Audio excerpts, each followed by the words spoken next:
Here's a brain teaser for you. What do these three things have in common? Theistic Satanists, the Army's Psychological Warfare Division, and the people running one of the worst and widest-ranging child exploitation rings in the history of the country. This guy, Lieutenant Colonel Michael Aquino. Alright, so this is a topic that I've had requested a couple times, and I've been struggling to figure out how to distill the topic into a cohesive video. So delving into this topic is sort of like getting asked for a plot summary of Metal Gear Solid, where it's just like, shit, okay, how much time do you have? So instead, what I'm going to do here is I'm going to make this into a multi-part series, covering all the connections and sub-connections through a video structure of assembling one of those Pepe Sylvia, like, red string cork boards. So to begin, let's go back to the 1960s. Let's start with the man himself, Michael Aquino, a highly decorated military officer, a satanic priest. He confirms this, and alleged prolific child abuser. He does not confirm this.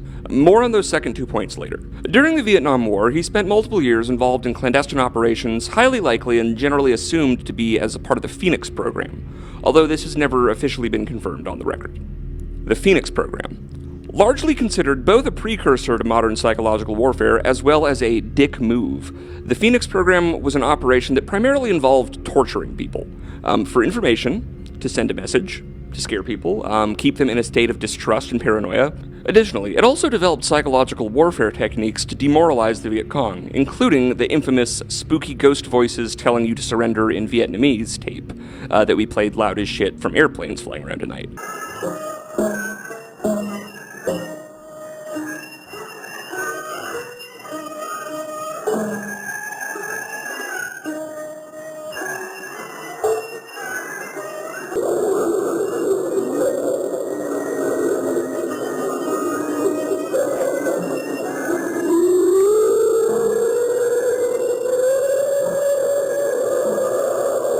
Aquino's experience in Vietnam more or less directly led to his later career as basically the father of modern-day psychological warfare, as described in his paper From Psyop to Mind War, which describes the methods and goals of psychological warfare.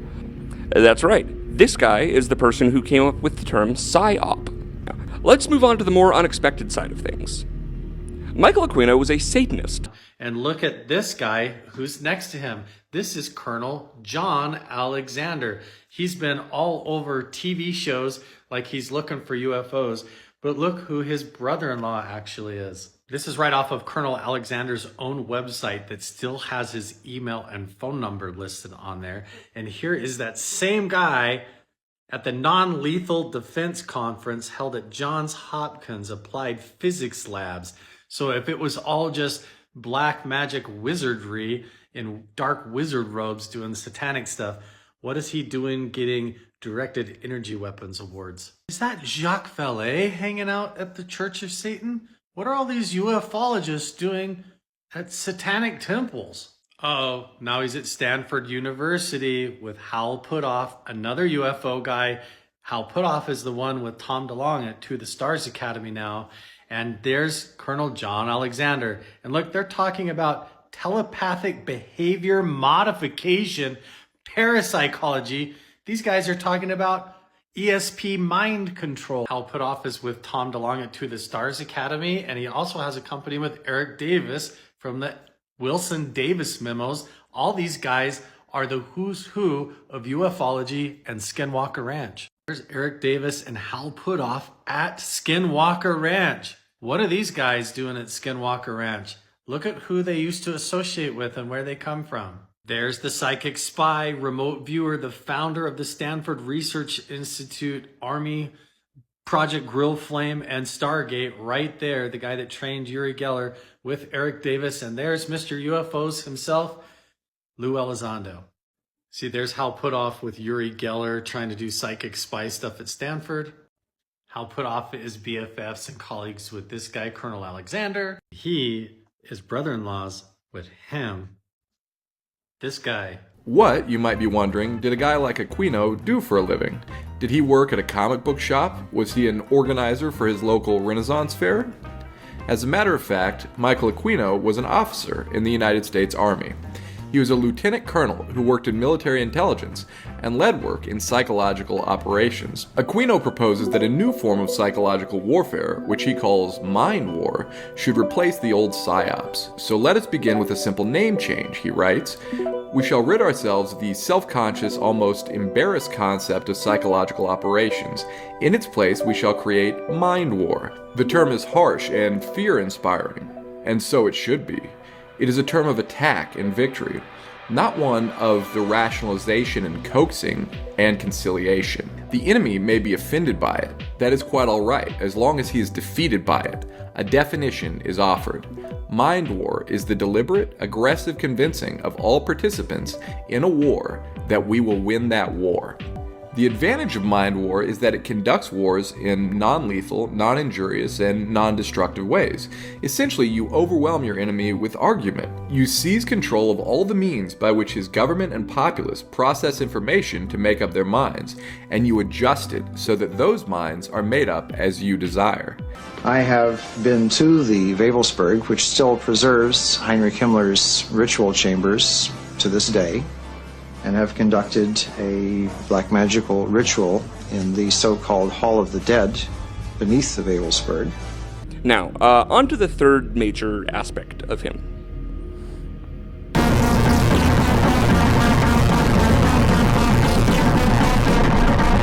Wait. So you're telling me that in addition to being the father of modern psychological warfare and coining the term psyop, this dork is also the LeBron James of child abuse? Yes, that is exactly what I'm saying. This seems pretty bad, right? You know, presumably he gets prosecuted. He does not get prosecuted.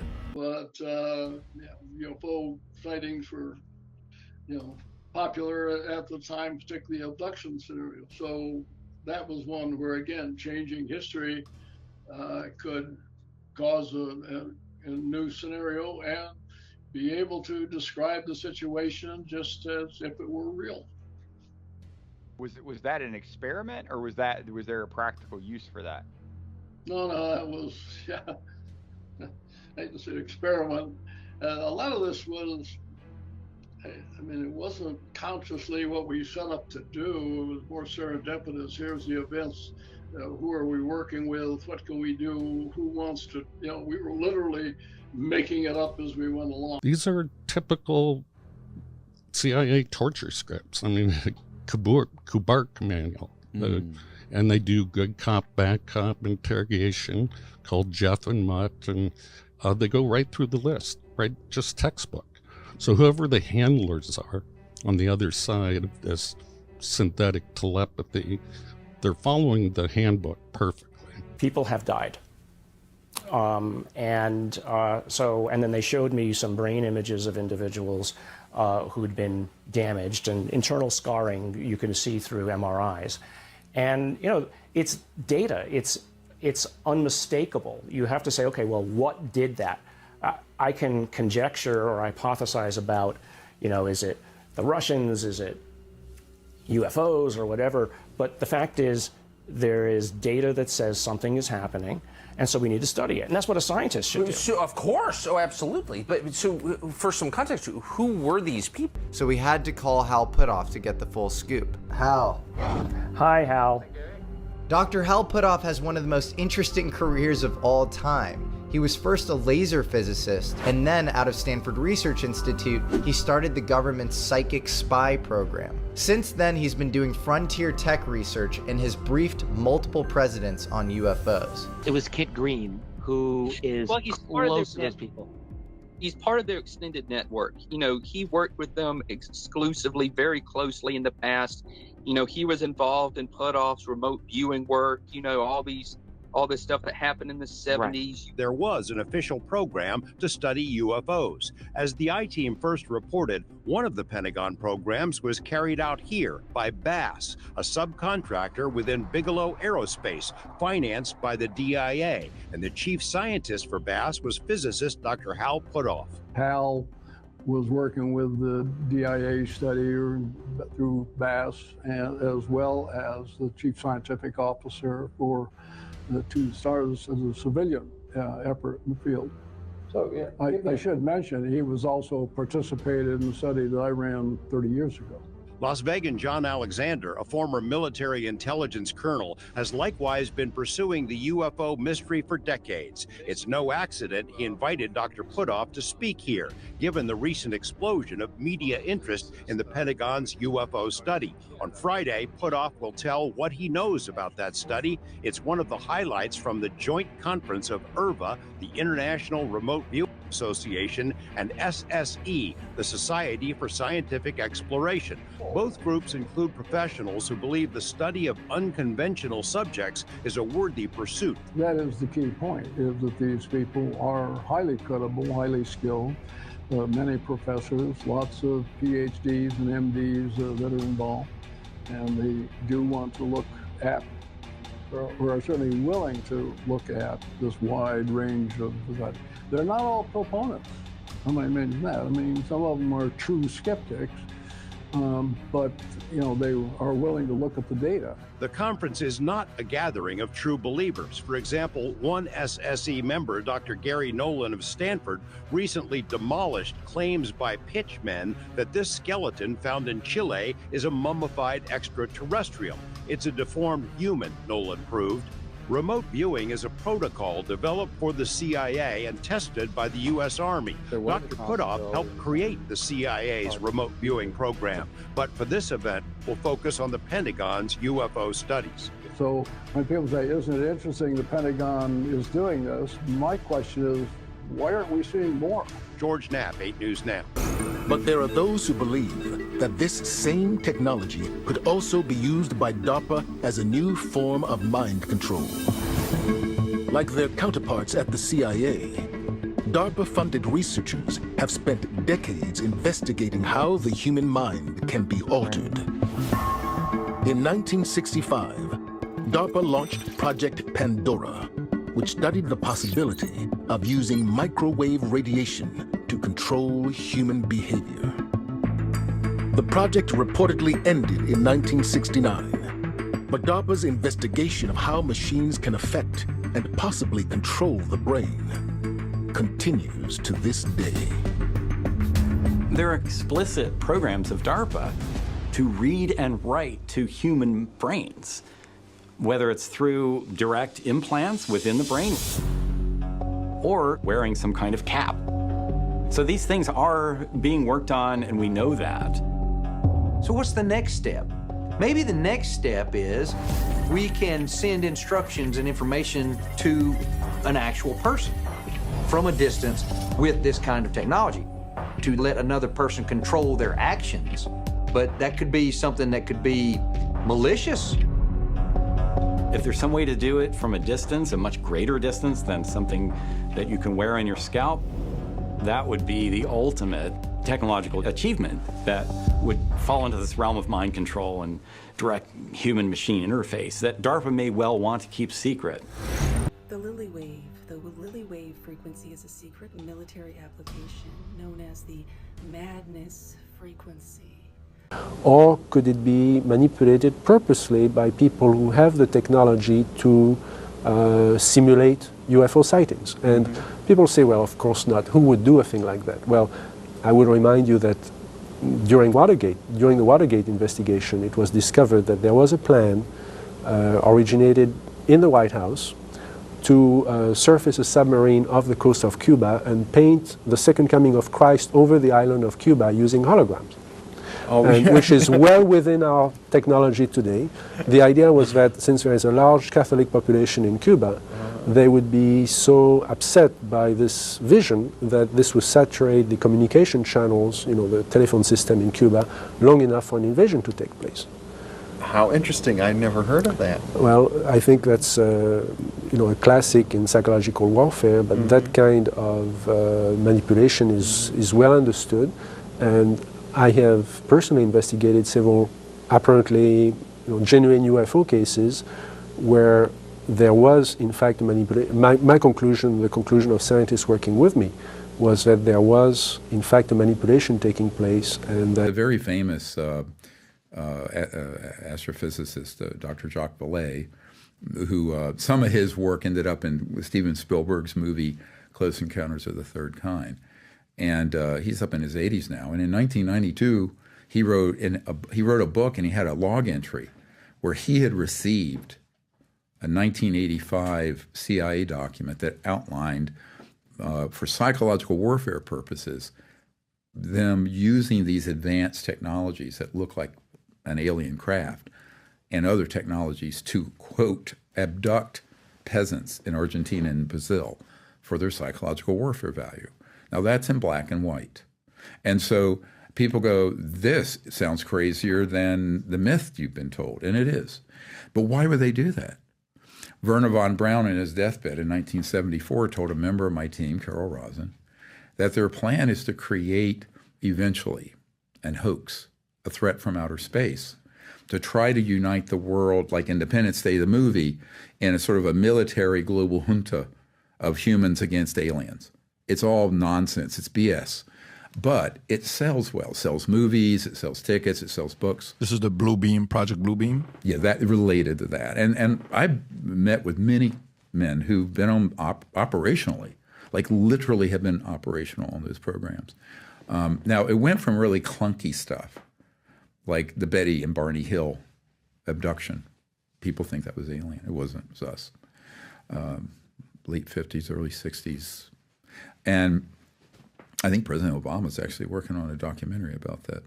And it was an interracial couple, a very interesting story. But most people have no idea what really happened with that. And this is one of the really disturbing parts of this archive, is what are the technologies that are in the hands of these sort of monsters, and how have they used it to deceive the public, but also deceive policymakers and presidents. You know, I talked to a man named Colonel Holman, Holman. He passed away, and this was maybe 5 years ago. And he was on a committee trying to sell first Carter, who wouldn't bite, and then President Reagan on SDI, Star Wars, the Strategic Defense Initiative. And they weren't biting. And then he said, what we did, we eventually played the alien threat card. And that's when Reagan signed on to it. Now, he was prepared to do so because I'm working with an older CIA officer with a PhD. Some of his information is in the archive, but his name's redacted because we still work together. And he actually was a postdoc, had a PhD, and briefed candidate Ronald Reagan in 1979 when he was thinking of running for president on the UFO issue. Peter Thiel, business partner now, relationship with Musk. When they came in and Doge started working with the government, Doge employees that were being hired to do the work, a lot of them were former Palantir employees. Now, why are they hiring Palantir employees? Somebody could say, they're brilliant, they're very smart. Somebody could say, that was the way they were tracking wasted spending. Somebody could say, well, what's wrong with that? When Elon was, trying to fix X, he brought a lot of Tesla engineers to help. Yeah, that's a valid point. But again, this system is one that goes surveillance and tracks all the data to see what you do. This is Alex Karp at the World Economic Forum in 2023 talking about the primary goal of Palantir. Go for it. Then we were asked if we were willing to supply our product philanthropically, basically for free, and I was very in favor of this because our primary mission is, in fact, to set a global standard for the world for behavior. To set a global standard for behavior, that means they want to control everything. And why is it that the guys that want to control everything, the majority of them look like that guy? You're an investor in AI. You're deeply invested in Palantir, in military technology, in technologies of surveillance, in technologies of warfare, and so on, right? And it just seems to me that when you tell me a story about the Antichrist coming to power and using the fear of technological change to sort of impose order on the world, I feel like that Antichrist would maybe be using the tools that you were building, right? Like, wouldn't the Antichrist be like, great, we're not going to have any more technological progress, but I really like what Palantir has done so far, right? Yeah, I mean, isn't that a concern? Wouldn't that be the irony of history would be that the man publicly worrying about the Antichrist accidentally hastens his or her arrival? There are all these different scenarios. I obviously don't think that that's what I'm doing. I'm just interested in how you get to a world willing to submit to permanent authoritarian rule. Well, but again, and just hold on and trust me, because it's not that chilling until you realize what it means. The basic idea was that we could never win an election on getting certain things because we were in such a small minority. But maybe you could actually unilaterally change the world without having to constantly convince people and beg people and plead with people who are never going to agree with you through a technological means. And this is where I think technology is this incredible alternative to politics. That's tech billionaire and Republican megadonor Peter Thiel speaking at a Libertopia, a libertarian conference in 2010. He's basically saying that his political ideology is so unappealing that it'll never win elections. And that's one thing he's right about, because he's railed against women having the right to vote, complained so much about diversity, and written some really disgusting stuff about sexual assault and consent. But he knows that he can use technology as a unilateral alternative to politics, and that should really freak you out. Thiel is one of the co-founders and biggest investors in Palantir, a CIA-funded technology company that has contracts across the government for their data software. Here's their CFO speaking a few years ago. We continue to advance our mission of becoming the US government's central operating system as we extend our footprint across defense, healthcare, and civilian agencies. And while both President Obama and Biden did sign Palantir contracts, President Trump is taking it way further. There are new contracts with ICE, something literally called Immigration OS, and the IRS. So 15 years ago, Peter Thiel, like the supervillain in a movie explaining his plan to the hero, admitted that he can use technology to get his ideas across when they're unpopular, completely subverting democracy. And today, one of his technology companies is gaining more and more power within the government, building the very systems our government relies on. And oh yeah, this is the CEO. The central risk to Palantir and America and the world is a regressive way of thinking that is corrupting and corroding our institutions, that calls itself progressive, but actually, and is called woke, but is actually a form of a thin pagan religion. If you're a progressive, if you have progressive values, meaning you just, care about other people, the CEO of the company building America's technological back end thinks of you as the central risk. He thinks of you as the enemy. Are these the people you want running the systems you rely on, or worse, the systems that surveil you? But it's their capability to literally be gods, to literally know what you're thinking, what you fear, what you want, your desires, all of these things, having all your data, knowing everything you do, knowing how fast your heart is beating. You know, all these wearable things that you have that are transmitting frequencies to, someplace where all of your health data is being stored. That's what bothers a lot of people. It's what bothers people about this Palantir thing. Yeah, we were talking about that yesterday. Yeah. The Palantir thing is very odd. A lot of people feel that this is the precursor to a social credit score, a digital kind of police state, and that it's being done under the guise of security, that you will be safer. Which is what the Patriot Act was brought through with. That's exactly right. It's always the case. It's always the case. They always sneak it in like, you got to be safe. Yeah. And then you get the Benjamin Franklin quote. The people that want security, right, they something about, they deserve neither. Yeah. They trade liberty for security, deserve neither. Yeah, I mean, it's true. I just think, Peter Thiel is giving a 4-part lecture on the Antichrist. Yeah, that seems odd. 4-part. Well, here's what's really wild to me. 4 parts.